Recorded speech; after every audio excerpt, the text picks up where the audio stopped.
Matthew does something amazing. He breaks the silence, the 400 years of silence that have preceded New Testament history, really, and the life of Christ. And he does that by saying the record of the genealogy of Jesus, the Messiah, the Anointed One, the Son of David, the Son of Abraham. Those two clues there in the very first chapter, the very first verse, Son of David, Son of Abraham, are notices to the onlooking people and those who would have been his first readers, that original audience, to say, this is in fulfillment of all that you have believed, all that you have anticipated. And he's saying, this one is the Son of David. Well, who is that David? He's the one in 2 Samuel 7 who is told that a son is going to come from your loins and he is going to sit on the throne of Israel and he's going to reign, but he's not going to reign just for a generation like some of David's real physical, literal sons and grandsons, but he is going to reign and have a kingdom that will be forever. He will be an eternal king. And of course, the psalmist at various places celebrates the eternal kingship of that Messiah, and they are anticipating that.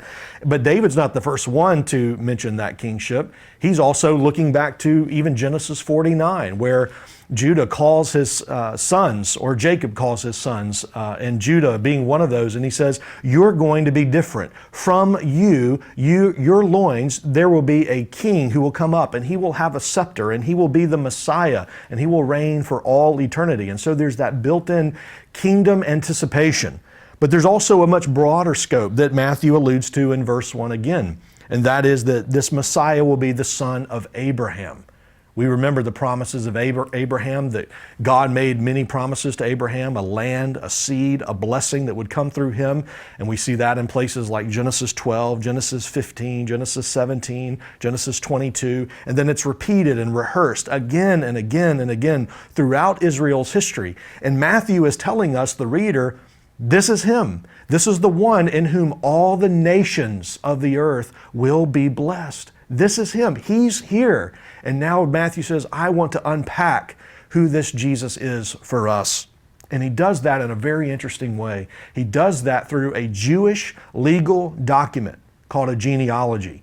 He doesn't begin like we often do by, let me tell you a story. His story begins by looking at a Jewish legal document, which, by the way, any Jewish scholar, any Jewish leader at the time of writing could have gone and checked out the veracity of it. All the documents were still kept in the temple. The temple had not been destroyed at that time, which it would ultimately be destroyed in AD 70. And so all that Matthew is saying can be checked out, the veracity of it. And he's saying, here are my sources. Here's what I'm saying. Here's the truth of God. This is the Messiah. And he does it through a genealogy, which is amazing on a number of fronts. One is that he includes the heritage of this Messiah, Jesus, and he gives his family lineage. And it's not exactly favorable. He shows us that there are women in his lineage that has led to this day, Tamar and Ruth and others, that if we are really to talk about them honestly, they're skeletons in their closets. If we even think about Ruth, who we often have a very positive reflection of, she was a Moabitess. She's always identified that way, Ruth the Moabitess. That was a scourge on her family. That was a curse on her from Israel's perspective. And yet Matthew is showing us that through the providence of God, God has raised up this Messiah through this line. He's done it through imperfect sinners. He's done it through men like David, and we know the history of David. He's done it through Jeconiah and all of these others that bring about all of these memories of sin and debauchery and evil and wars and failed leadership. And yet he promises, and he brings his Messiah. And one more important thing in this genealogy we would need to note. In all of this genealogy, it will say, as it does in the New American Standard and many other passages like, many other translations like this, so-and-so was the father of so-and-so. So-and-so was the father of so-and-so. And that's repeated again and again and again through 14 generations from Abraham to David, and then from David to the Babylonian deportation, and then from that all the way to the current generation where Christ is. But then he says something different. He breaks that chain.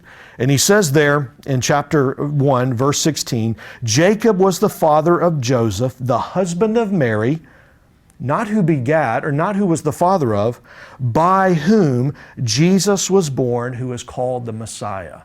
He doesn't say Joseph was the father of. He doesn't say, or Joseph begat Jesus. He says, Jesus, by whom was born to Mary.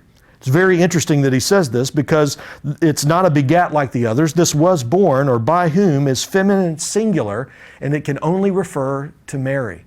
This is a miraculous birth. This is a special birth. And now Matthew is going to spend the next 28 chapters unpacking the wonders of this birth that has been documented for Jewish leadership, that has been documented to the Israelite nation, and that is going to be now preached to all the world.